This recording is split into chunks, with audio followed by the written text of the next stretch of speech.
Hello बेटा, देखिए एसपीटीएफ में जो इलेक्ट्रॉनिक कॉन्फ़िगरेशन बनते हैं उनका मैं प्रोसीजर आपको एग्जाम्पल के साथ समझाता हूँ।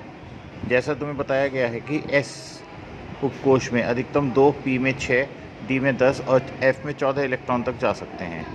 अब इसमें एक नियम था, ऑफ-बाउ नियम। ऑफ-बाउ ने बोला कि इलेक्ट्रॉन्स जो हैं इन विभिन्न उपकोषों में बढ़ती हुई ऊर्जा के क्रम में प्रवेश करते हैं। सबसे पहले इलेक्ट्रॉन इसमें जाता है, एस में 2 इलेक्ट्रॉन, फिर उसके बाद इसमें जाता है सेकंड में 2s में 2 इलेक्ट्रॉन। 2s के बाद अगला इलेक्ट्रॉन 3s में नहीं जाएगा, बल्कि कहाँ जाएगा?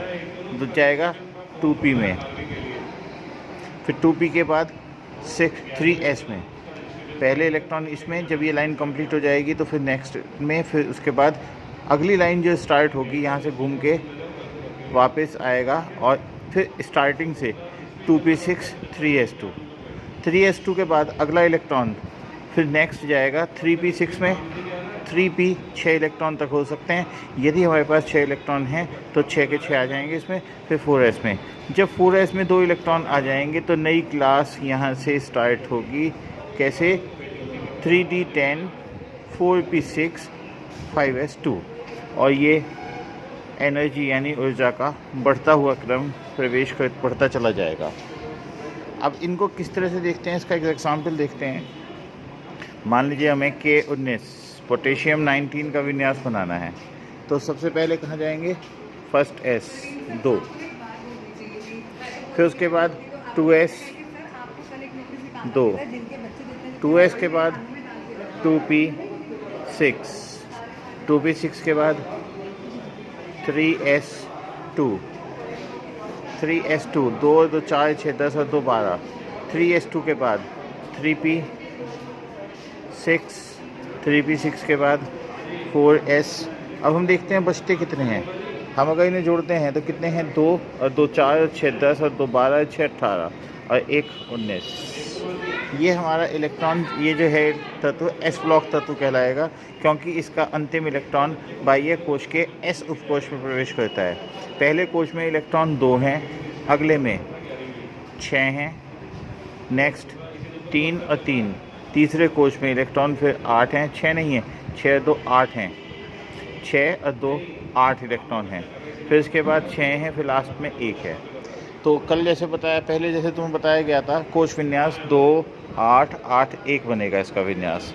ऐसे ही हमें कोई बड़ा इलेक्ट्रॉनिक विन्यास बनाना है। ब्रोमीन 35 एटॉमिक नंबर है इसका। 35 का कैसे बनेगा, हम यहीं चलते हैं वापस। First S2 2s2 2p6 3s2 3p6 4s2। 4s2 के बाद अगला इलेक्ट्रॉन 3d में आएगा। 4s2 कंप्लीट हो गया। इससे ज़्यादा ऊर्जा का बढ़ता हुआ क्रम 3d का है, तो 3d 10। d में अधिकतम कैपेसिटी जो इलेक्ट्रॉन की है 10 है, तो 3d में 10 इलेक्ट्रॉन आ जाएंगे। फिर उसके बाद 4p, पहले काउंट कर लें कितने इलेक्ट्रॉन हैं। ये ऊपर जो लिखे हुए हैं ये हैं इलेक्ट्रॉन। 2 2 4 6 10 और 2 12 18, 2 20 और 10 30 और 5 35। इस हिसाब से हम देखते हैं ये पी ब्लॉक तत्व कहलाएगा।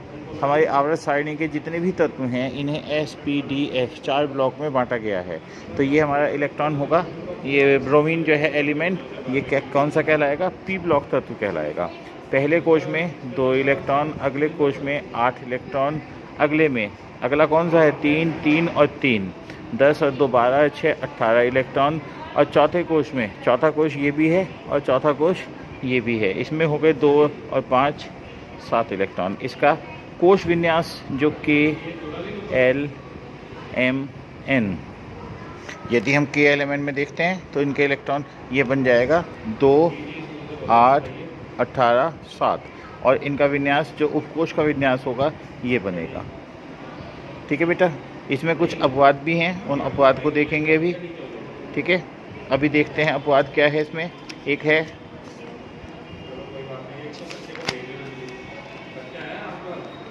Chromium 24। Chromium 24 first S2 2s2 2p6 3s2 3p6, 4s2 और 3d 2, 2 4 6 10 और 2 12 6 18 2 20 और 4 24। लेकिन ये इसका विन्यास सही नहीं होता। क्यों नहीं होता, इसका भी कॉन्सेप्ट बाद में समझ में आएगा।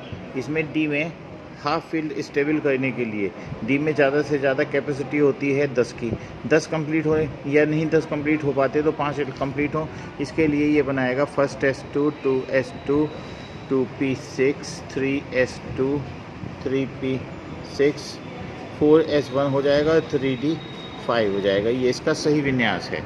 ये एक्सेप्शनल केस है, अपवाद वाले केस हैं, ठीक है। ऐसे ही एक है CU29। CU29 में क्या होगा, इसमें first S2, 2S2, 2p6, 3s2, 3p6, 4s2 और 3d 9 होने चाहिए। 4s में कितने होने चाहिए, 2 और यहाँ 9 इलेक्ट्रॉन होने चाहिए, लेकिन यहाँ 1 रह जाता है और यहाँ 10 हो जाता है। इसका फुल फील्ड स्टेबल करने के लिए इसके डी के अंदर क्षमता होती है कितनी, 10 इलेक्ट्रॉन की। तो 10 कंप्लीट होने के लिए ये 1 इलेक्ट्रॉन चौथे कोश से ले लेता है। इसका कोश विन्यास बनेगा पहले 2, फिर 8, 3, 3 और 3 मिला के कितने बन गए, 2, 6, 8 और 10, 18 और 1। इसका ये विन्यास बनेगा। ये 2, 24 और 29 अपवाद केस हैं।